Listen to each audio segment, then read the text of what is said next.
Hello दोस्तों, स्वागत है आप सभी का मन अति सुंदर सीरियल में।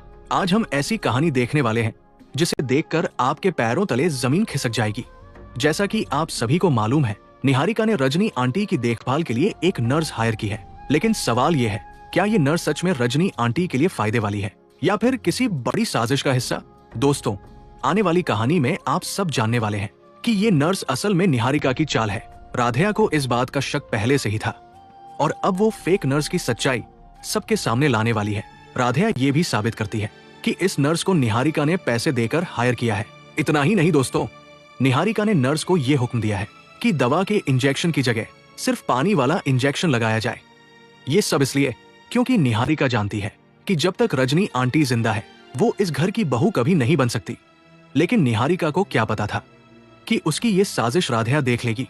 जैसे ही नर्स इंजेक्शन लगाने जाती है, उसका हाथ कांपने लगता है और बाहर खड़ी राधिया सब कुछ अपनी आंखों से देख रही होती है। अब दोस्तों, कहानी यहाँ नहीं रुकती। पूरे घर वाले रजनी आंटी की हालत की वजह से राधिया को घर में घुसने से सख्त मना कर देते हैं। दादी राधिया के लिए लक्ष्मण रेखा खींच देती है, लेकिन अपनी मां समान सास को बचाने के लिए राधिया वही कदम उठाती है जिससे सबने उसे मना किया था। राधिया लक्ष्मण रेखा पार कर लेती है। वो नर्स का भेष बदलकर रजनी आंटी के कमरे में जाती है। उसके हाथ में इंजेक्शन नहीं बल्कि भोलेनाथ के मंदिर से मिली पवित्र भभूत होती है। राधिया बहुत भावुक हो जाती है। वो रजनी आंटी के माथे पर प्यार से हाथ फेरती है और भभूत उनके माथे पर लगाती है। फिर भभूत की पोटली रजनी आंटी के तकिए के नीचे रख देती है। उस वक्त राधिया के मन में डर नहीं, बस एक ही उम्मीद थी, भोलेनाथ पर भरोसा कि शायद उसकी मां ठीक हो जाए। लेकिन तभी कहानी में होती है प्रथम की एंट्री। प्रथम ये सब देख लेता है, लेकिन वो सोचता है कि ये वही नर्स है। उधर असली नर्स को राधिया ने बाथरूम में बंद कर दिया होता है। अचानक बाथरूम से आवाज आती है, दरवाजा खोलिए, मैं अंदर फंसी हूं। सब लोग हैरान रह जाते हैं। प्रथम बोलता है, आप तो अभी मां के कमरे में थी। तभी नर्स जवाब देती है, नहीं, मैं तो 15 मिनट से इस बाथरूम में बंद हूं।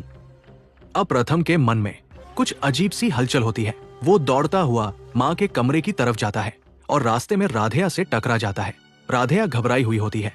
तभी सब लोग वहां इकट्ठा हो जाते हैं। नर्स भी सामने आ जाती है और अपना यूनिफॉर्म देखकर सब चौंक जाते हैं। दादी का गुस्सा 7वें आसमान पर पहुंच जाता है। वो राधिया को एक और सजा सुनाती है और उसे डंडे से मारने लगती है। लेकिन तभी प्रथम दादी को रोक लेता है।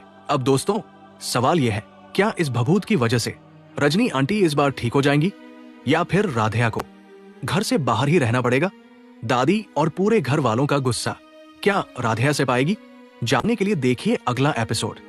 हमारे चैनल को सब्सक्राइब करना ना भूलें और वीडियो को लाइक और शेयर जरूर करें।